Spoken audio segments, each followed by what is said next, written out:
के पार्थिव शरीर को पत्थर से ढककर बंद कर दिया गया था। लेकिन उन्होंने कहा, उन्होंने अपने कुछ अनुयायियों को कहा था कि इन्हें पता ही नहीं है हमारे शरीर को ये क्या रख पाएंगे, नहीं रख पाएंगे। लेकिन उनको राजा को लगा था कि नहीं, हम क्या करेंगे, हम तो भैया पूरी तरह से इनको फांसी पे सूली पे लटका ही दिए हैं, अब करना क्या है कि हम इनको पत्थर से, बड़े से पत्थर से ढक देते हैं। लेकिन उसके 3 दिन बाद अचानक से वो पत्थर टूट जाता है और उनके अंदर लोग जब जाते हैं तो ईसा मसीह का पार्थिव शरीर को नहीं देखते। उनको किस रूप में मनाते हैं? क्रिसमस। लेकिन ईसा मसीह को सूली पर लटका दिया, सूली पर लटका दिया गया। अब बताइए, इतने अच्छे इंसान को सूली पर लटका दिया गया, उसके बाद भी वो कह रहे थे हे प्रभु इन्हें माफ कर दीजिएगा।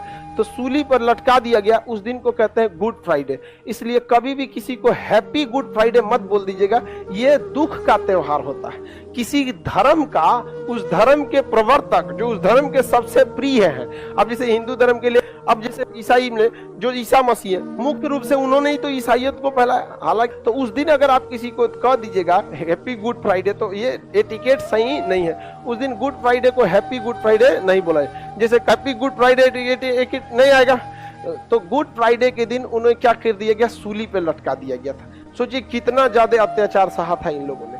विद्यार्थी जीवन को भी धर्म से कुछ प्रेरणा लेना चाहिए। तो जब तक आप तपाया नहीं जाएगा तब तक ही सोना चमकेगा नहीं।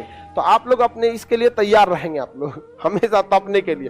तो ईसा मसीह की जिस दिन सूली पे लटकाई दी गई, उस दिन को किस त्योहार के रूप में मनाते हैं? Good Friday. लेकिन उनको सूली पे लटकाकर के पार्थिव शरीर को पत्थर से ढककर बंद कर दिया गया था। लेकिन उन्होंने कहा, उन्होंने अपने कुछ अनुयायियों को कहा था कि इन्हें पता ही नहीं है हमारे शरीर को ये क्या रख पाएंगे, नहीं रख पाएंगे। लेकिन उनको राजा को लगा था कि नहीं, हम क्या करेंगे, हम तो भैया पूरी तरह से इनको फांसी पे सूली पे लटका ही दिए हैं, अब करना क्या है कि हम इनको पत्थर से, बड़े से पत्थर से ढक देते हैं। लेकिन उसके 3 दिन बाद अचानक से वो पत्थर टूट जाता है और उनके अंदर लोग जब जाते हैं तो ईसा मसीह का पार्थिव शरीर को नहीं देख पाते।